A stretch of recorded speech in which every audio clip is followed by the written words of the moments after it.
5-7.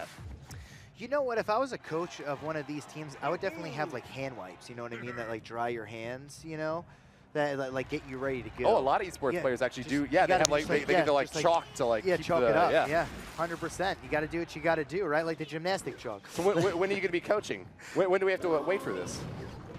I said too much. Diegob on the top, Asuchini on the bottom. Grand Finals, Super Magical Cup. Here we go, Woody. Wiz looking like Goblin Huts for both players. It's a graveyard on the right-hand side as Diegob is in. Ooh, wait, what? Diegob misclicks and oh no, that's a graveyard. What? On defense? I don't know. That was a mistake graveyard is what that really was. That was a pretty beautiful, like, graveyard position, no?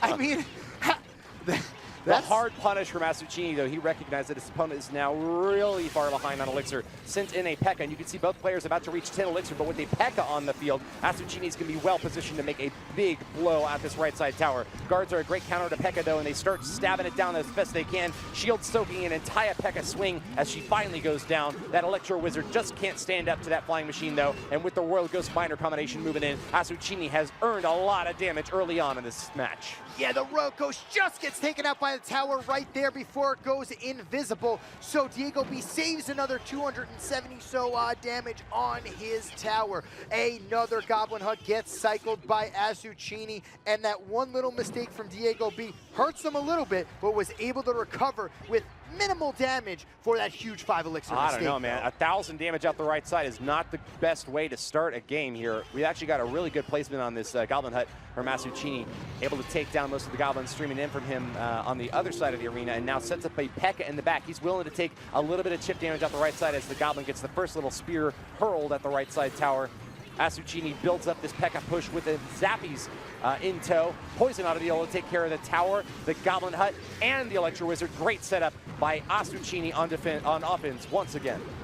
Yeah, here comes a miner coming in on the backhand side from Asuchini, just trying to get a little bit more chip damage off the guards. They need to get to this P.E.K.K.A. The P.E.K.K.A. drops, no problem. How is Diegob going to do this? Is he going to choose to graveyard? That is not the play. He does not. Flying Machine just sitting in the back here. It is in the poison, though. So beautiful placement on that poison, to be quite honest. Yeah, clips the tower, the Goblin Hut, and the Flying Machine. Diegob showing that he has the skills to be able to claim the win here, but with such an early deficit, it's going to be a big, long stretch to get that hit in. At the left side, we got an Ice Golem soak for a graveyard, but a defensive poison from Asuchini will be able to take most of these skeletons out. Not a whole lot of chip damage expected in that left lane. No, but a miner comes in on the backhand side from Asuchini, trying to get the hut, and he does connect. The guards are played just a little bit too late. Miner gets taken out.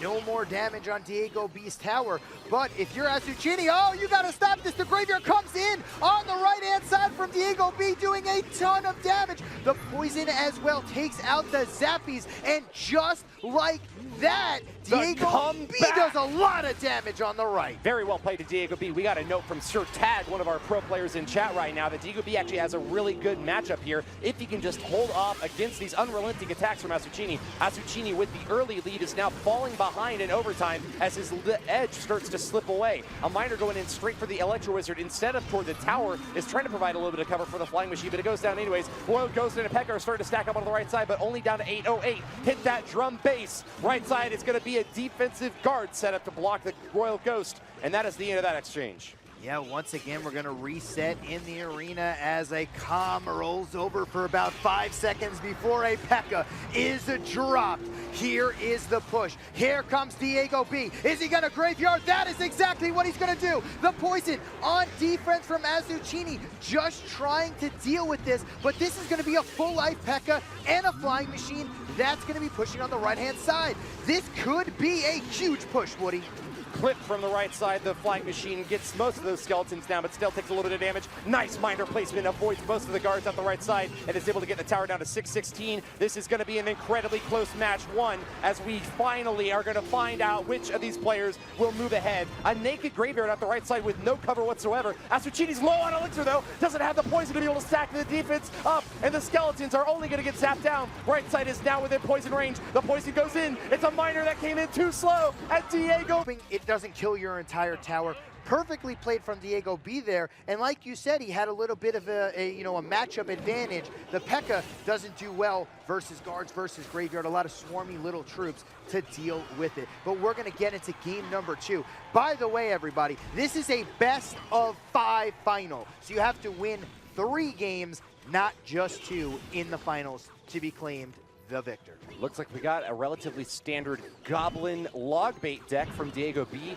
Goblin Gang, Barrel, Princess, and even the Knight, old school style. Diegob marching in the left lane to try to clear out this Flying Machine and Goblin Hut, but it's going to take a little bit more than just the Princess. Ice Spirit added on top gives her just enough clearance to get through. Oh no, a poor miner placement on defense. Asuchini winds up taking about 700 damage in the left lane from a well-placed Goblin Barrel by Diegob. Yeah, and now you see this deck from Diegob here. It's the old school bait style deck. Is this one of those picks where you're up 1-0? I'm gonna use a deck that I've probably played 1,000 games with and have it really comfortable. You know, I know how to counter every deck with this kind of archetype, kind of pick from Diegob, kind of playing it safe in essence. I think that might be part of it. Not a very safe play to rocket a Goblin Hut, though, and extremely aggressive to dump a Goblin Barrel when you're that far behind an Elixir.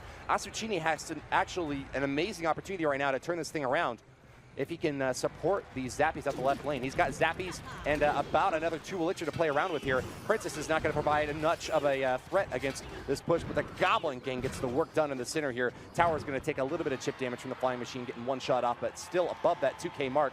Diegob has held off against Asuchini's primary attack. Just down 1 Elixir now. Yes, and Asuchini's last 2 cards are a P.E.K.K.A. and either a Log or a Zap. I've seen it with both. A lot of players have been using Zap yesterday and today, but it has been used with Log as well. He doesn't have I would say it's a Zap because he would be logging these Goblin Barrels. You know, that would be the easiest way to deal with it. So I'm going to say it's a Zap and a P.E.K.K.A. And there is the P.E.K.K.A. Zappies are behind this P.E.K.K.A. right now, and can he push and get this tower on the left-hand side? But oh no. my, no!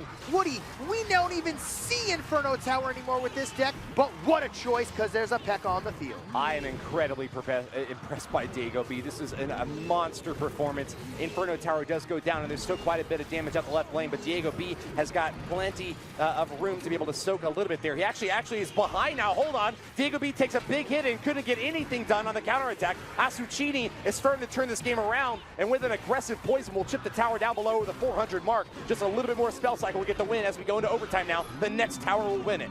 Yet here comes a Goblin Barrel on the left-hand side. It doesn't take it in rocket range, though. He's got to cycle all of his troops. He does not want to get Miner poisoned out on the left-hand side. Oh here comes a rocket from Diegob. Woody, this is going to be close.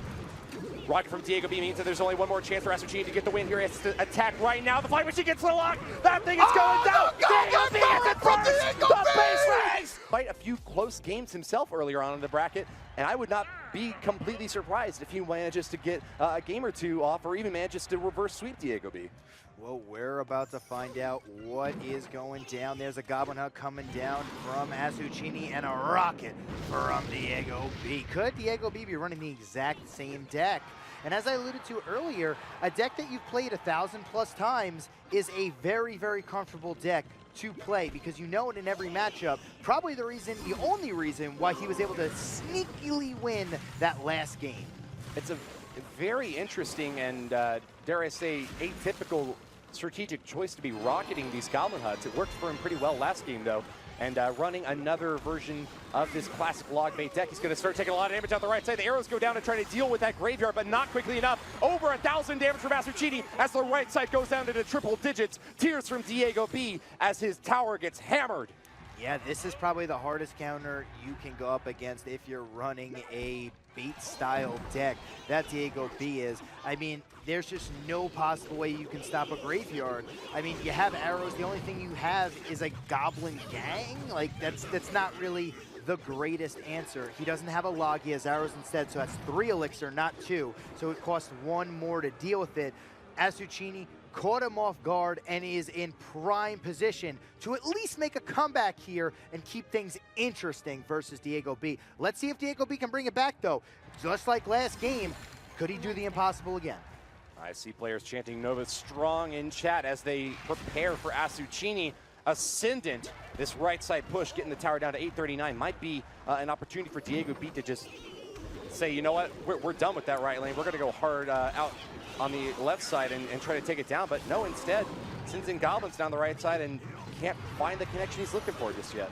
No, Princess continuing to stay alive here, doing a lot of chip damage to the Goblin HUD.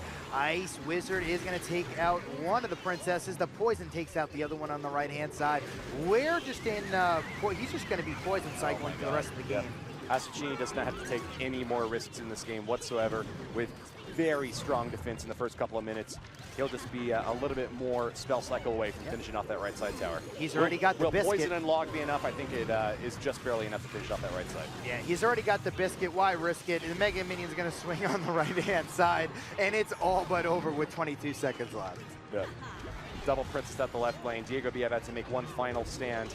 Sends in the Knight on the left, but no, Goblin Barrel is not going to be able to connect to the right side. Ice Wizard rather is a fantastic defense.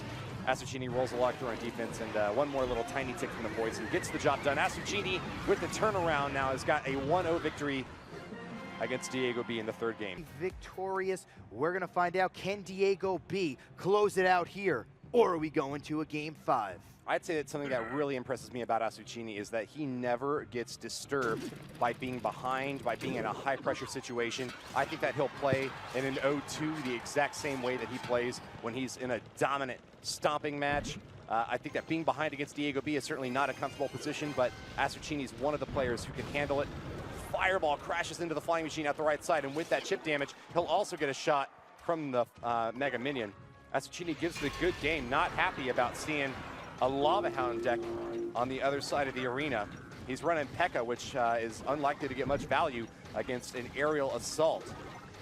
Yeah, not much value at all, especially when he probably has guards in that build as well. Diegob, that is. Here comes the Lava Hound on the left-hand side. Zappies are down for Asuchini. They're going to do a good job, but just like we said, guards are probably one of the hardest counters to P.E.K.K.A. He needs to knock off the shield. Not only does he knock off the shield, then he needs to kill the skeleton afterwards, as the P.E.K.K.A just kind of stays in the same position. But there is a Royal Ghost pushing on the left-hand side. What does he have for this, Woody?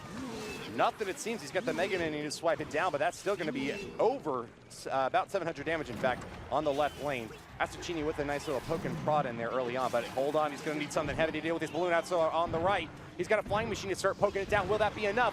Fireball crashes into the Goblin HUD and the Flying Machine, and that's going to be it. Balloon gets the drop out the right side, and Asuchini has taken a massive blow.